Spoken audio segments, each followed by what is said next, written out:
आइए सुनते हैं सावन हरियाली तीज व्रत कथा। सावन माह के शुक्ल पक्ष के तृतीया तिथि को हरियाली तीज मनाई जाती है। ये तिथि सुहागिन महिलाओं के लिए बेहद खास होती है। इस दिन व्रत रखने का भी विधान है। मान्यता है कि वैवाहिक जीवन में खुशहाली के लिए ये उपवास किया जाता है। इस साल हरियाली तीज का व्रत 7 अगस्त 2024 को रखा जा रहा है। इस तिथि की शुरुआत 6 अगस्त 2024 शाम 7:42 पर हो रही है। इसका समापन 7 अगस्त 2024 को रात 10 बजे होगा।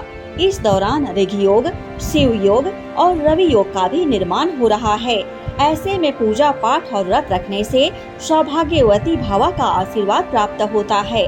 वहीं कुंवारी कन्याएं भी योग्य वर की प्राप्ति के लिए ये व्रत करती हैं। हरियाली तीज पर महादेव और देवी पार्वती की पूजा का विधान है।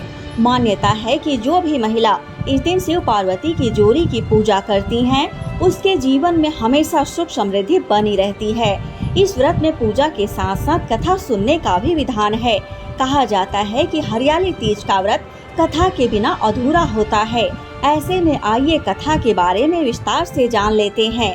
हरियाली तीज व्रत कथा। हिंदू धर्म में हरियाली तीज के व्रत को अधिक महत्वपूर्ण माना जाता है। इस दिन व्रत रखने से जीवन में खुशियां बनी रहती है। इस उपवास की पूजा में हमेशा व्रत कथा सुननी चाहिए।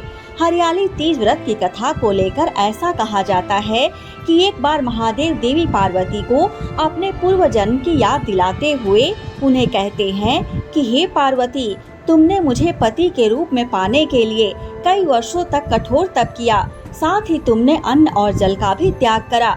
चाहे तपती गर्मी हो या भारी सर्दी या फिर हो बरसात, इन सभी मौसम का सामना करते हुए भी तुमने कठोर तप किया। उसके बाद मैं तुम्हें वर के रूप में प्राप्त हुआ।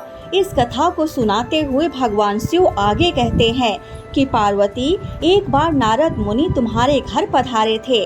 तुम्हारे घर जाने के बाद उन्होंने आपके पिताजी से कहा कि मैं विष्णु जी के भेजने पर यहाँ आया हूँ। भगवान विष्णु स्वयं आपकी तेजस्वी कन्या पार्वती से विवाह करना चाहते हैं।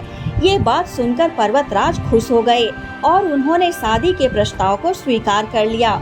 फिर ये खबर जब आपके पिताजी ने तुम्हें बताई तो तुम दुखी हुई। फिर तुमने ये बात अपनी सखी को बताई।